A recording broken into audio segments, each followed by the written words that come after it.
Now here we are again in Gembrook. In the kitchen with the tomatoes. With the tomatoes, and what we've been doing here in the last week is we have found that the harvest is here. Here's Jen filming, or I'm filming Jen preparing the tomatoes. Jen, I know it's a laughing point though, but let's just have a look at what you're doing here. We've fetched again another large bucket full of tomatoes, and what we're going to do is prepare another batch of bottling. We bottle the excess of the crop every season, which is summer here in Australia, Melbourne, Australia. Actually, we live in Gembrook, which is a lovely little village, you know, about an hour and a quarter out of central Melbourne metropolitan district. But Jen is here.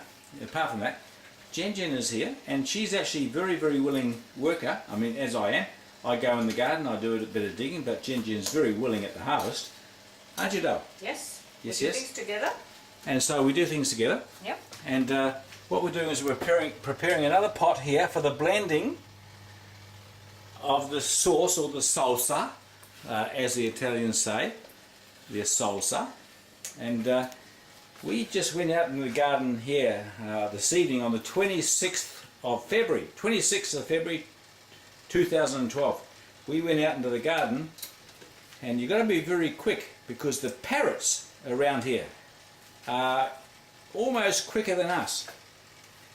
We see if we leave the tomatoes on the vine for too long, what happens is the parrots come around. I suppose it's their natural right, it's their natural ability to forage for food, to scavenge and whatever.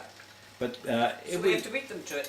What's that, Dale? We have to beat them to it. We have to beat that. We have to beat them to it because, well, we planted them, but hey, do they know that we planted them, or are they just flying along and saying, "Hey, look at these wonderful fruits on these vines. Maybe I should invite my family from around the neighbourhood to come and have a feast with me."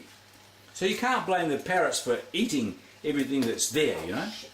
I mean, if you didn't want them to eat them, surely you, being a technological man, with all the technology of the high-mindedness of this society, you could actually put nets or something to deter the birds. But no, we haven't done that yet, because why? We can't afford it, to be honest with you. We can't afford to put nets there. But we do allow the parrots to come down, and we also say to ourselves, well, let's use a little bit of wisdom and allow the parrots to have their natural foraging rights, so that they can come down with their family and have a bit of a nibble on the crop. But we don't want them to eat everything, right? We don't want them to eat everything. So here we are. We're saying we're going to go out a little bit earlier than most of the parrots, and we're going to pick something that's not quite right. Let me just have a look at this tomato here. This tomato here is a good tomato, but it's still like, it's got green patches on it. It's not quite right. And some of these other things here in the bin, if we left this for another day out in the field, well, the parrots would come down and start massacring it, you know. So we're going to be a little bit smart, a little bit wise, and we're going to come down and grab it just as it's on the turn, which is what we're doing here. And we're actually saying, right, tonight we will make another small, how would you say? I don't know, it's going to be pretty full, huh? What did you say, Dale? It's going to be pretty full, yeah. Actually, just keep on adding in until it overflows, and when it mulches down, when it levels off about level with the top, it'll make 12 bare bottles full. So what we're saying is we're going to come in and we're going to harvest this and make a small batch. We're going to make a small batch or a small bottling, 12 bare bottles full of tomato pulp from the harvest. But you've got to do it on time, before the birds get it, you know. Before the birds get it, you're going to do it yourself, and you're going to say, hey, I will cut and trim and put down all the good food into the pot. I'll boil it, and we have down here in the oven 12 bare bottles we've put in there in the oven, and we're running them. Hang on, I better set the temperature back down, Jen. Make sure it's on 100. because if it's not on exactly 100 degrees centigrade, The bottle's going to burst. 212, which is boiling point, well, they'll be too hot and they'll crack a little bit, splinter a little bit, Yeah, so and when you put the that. produce in, you might not realise that the bottles have got hairline fractures, and as they start to ferment in the process of natural preservation, they might actually explode and splinter the bottle. We've had that happen a few times. It's good to have the bare bottles at exactly boiling point. I think we're going to have too much, you know. Well, there might be too much gin. I know you've got a lot of produce there. Well, What we can do is we just fill this pot. We could have a few to keep to eat for in salad, you know. We have it in salad and everything else, but Yeah. let's just fill this pot and make one batch, and maybe tomorrow, if we pick a few more, we can make another batch. Well, they're not going to ripen in overnight. No, I know they're not going to ripen overnight, but these will keep for a couple of days if you just watch them, and then we'll just add a few in and we'll make another batch. What do you reckon? She doesn't sound quite convinced on that one, but I know that the tomatoes won't go to waste.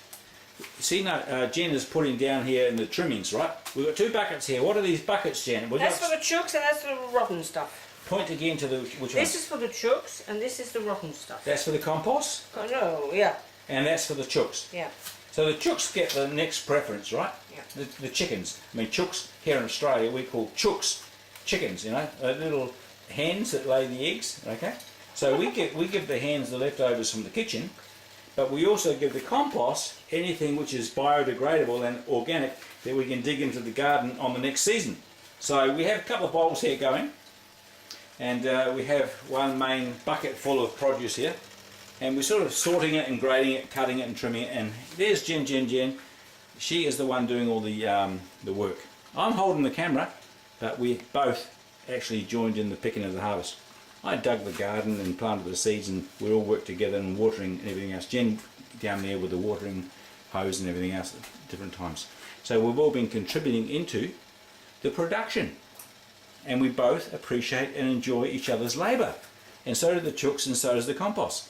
It's a good thing, right? It's a very, very good thing. So on the next little video, what we're going to show you is how we do another bottling. I mean, I've put a few on YouTube before, and I want to add a few more points in the next video regarding how to store the bottles so as to not get air expansion into the bottles and contamination in the bottles, right?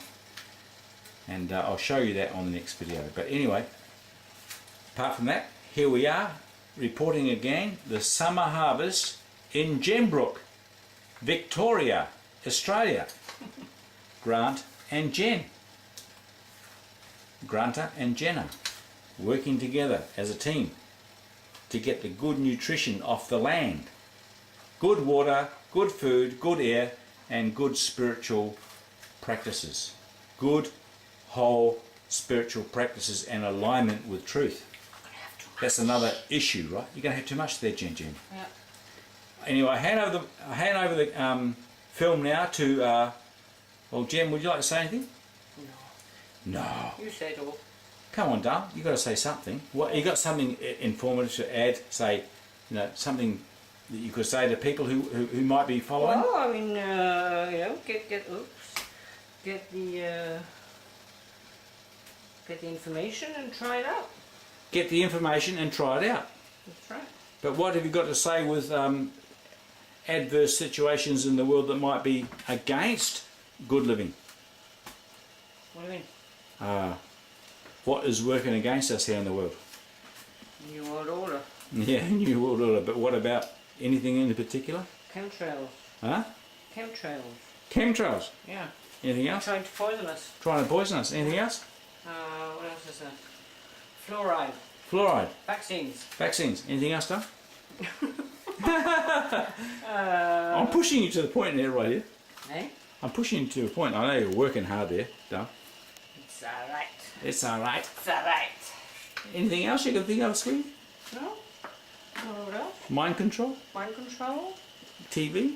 No? Frequencies? TV? Mobile phones? Blah, blah, blah. Anyway, we'll mention a few things on other videos. I have a lot more information on the spiritual regenesis. I think this is going to be pretty full. Okay, I'll hand over now to you, beautiful ones. You here who are listening. to extend this DVD, or this, no, it's not even a DVD, but extend this YouTube to those that you might know in case they're interested. I sign over now. Bye for now. Beautiful tomatoes.